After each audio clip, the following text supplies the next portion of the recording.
The future of Canadian food is strong, and FCC is ready to help the next generation of innovators like you with financing tailored to your needs and resources to help you keep growing. To get started, visit fcc.ca/youngfarmer. I'm Amber Bell, and this is Real Agriculture, here today at Crossroads Crop Conference in Edmonton, Alberta. Getting to talk with Stein, who's the Executive Director of the Alberta Federation of Agriculture. Welcome, Aaron. It's great to see you. Great to see you, Amber. Now, tell me a little bit about the resolutions that the AFA has submitted to the Canadian Federation of Agriculture for their AGM regarding tech adoption and strategy. Yeah, absolutely. The Alberta Federation is one of the members of the Canadian Federation of Agriculture. And coming up in February, we have our annual general meeting in Ottawa. The commodity groups, general farm organizations, there are many members of the Canadian Federation of Agriculture. And every year there's a call from the CFA for resolutions that benefit Canadian agriculture as a whole. And it's been a great program so far. We were in Ottawa in October lobbying on the Hill for some of the changes and making sure there's a carve out for the temporary foreign worker program for agriculture. And on a go-forward basis, the Alberta Federation of Agriculture has identified a few key glaring holes that we need federally. One being a national strategy and framework around tech in ag, so an ag tech innovation and adoption framework and strategy. One that's led at a federal level through the Ministry of Agriculture with input from all of the producer groups as well as the general farm organizations to look at really how do we stack up against the competition, because let's face it, this is an export market. We need to gain efficiencies in technology and adoption of those technologies on the farm. In Alberta, we've got ARDAR, which has been great at looking at translational research and how it's immediately impactful on the farm.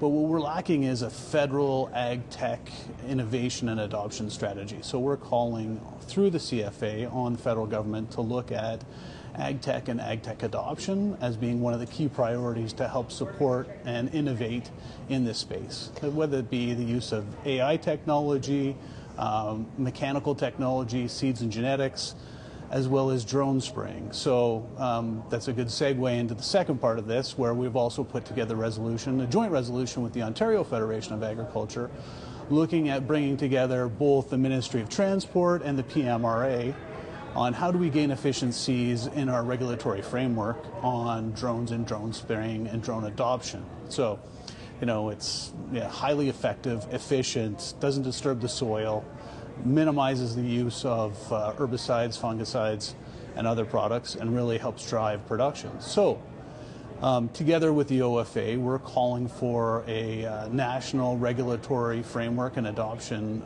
program where we can start to get drone spraying in the hands of producers, have training programs. We're really calling on the integration of the Ministry of Transport and the PMRA with CFIA to increase labeling, make it more efficient, and make sure that we have safeguards in place for operators and human health.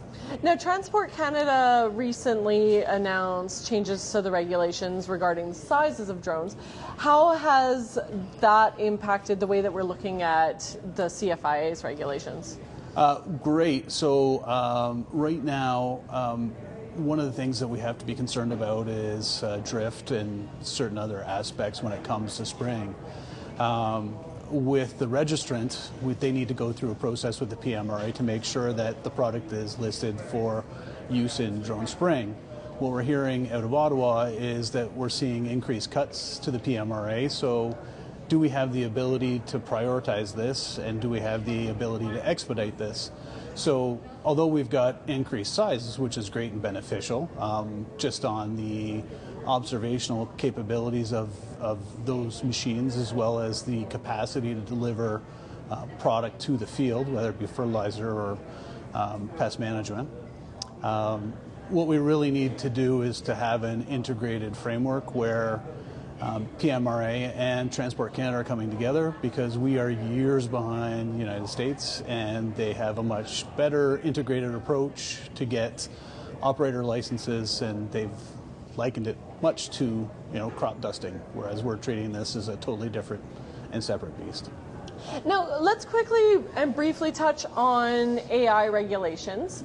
So I was speaking with Keith Curry not that long ago, and he was mentioning the need for some type of regulations around AI and maybe the use of it. What would you say to that? Yeah, you know, it's one of these Pandora's box, right? Once we start to open it, I was in a great discussion last night with the Canadian Grain Commission, and they're looking and starting to approve AI technology where it comes to grain grading.